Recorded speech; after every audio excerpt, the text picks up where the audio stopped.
All changes in this empty world seem real because of ignorance.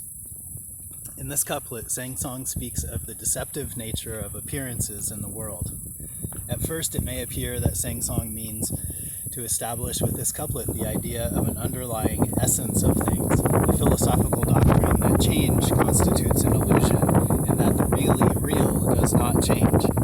However, such an interpretation would clash with other subsequent couplets.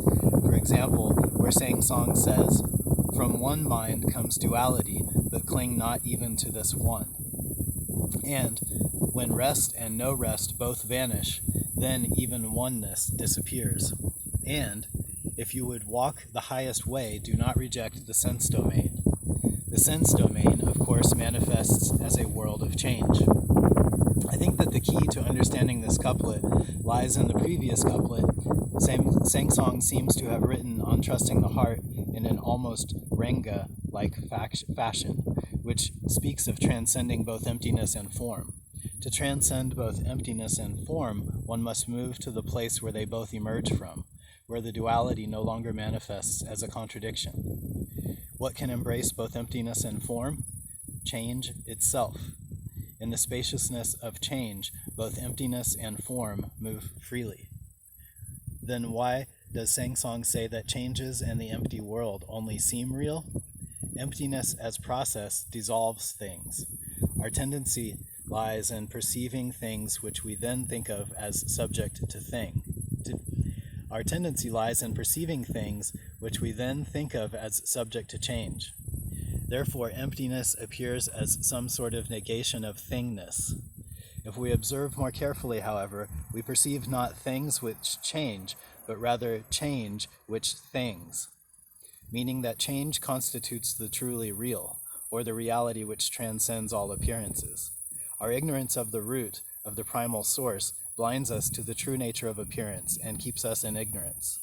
Again, not that things change, but that change things. This desk upon which I write may appear as a thing, one among many things in this room, but in reality it constitutes a process, a fluid, flowing stream. My inability to perceive that at any particular moment constitutes my ignorance.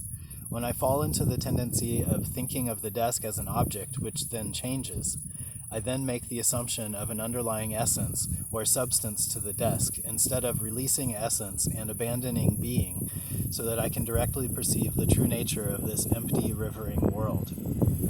Two couplets before, Sangsong warns that pursuing appearances results in overlooking the primal source. Pursuing appearances means the pursuit of things. When we understand the world as primal process and not as a collection of isolated things, the pursuit of appearances naturally falls away. Finally, note Sangsong's fluid use of the word empty, which closely resembles the way the Heart Sutra uses the term. In the Heart Sutra, it says at one point, "Form does not differ from emptiness, emptiness does not differ from form."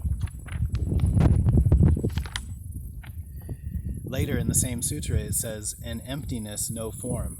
In the previous couplet, Sangsong says awakening means to go beyond both emptiness as well as form.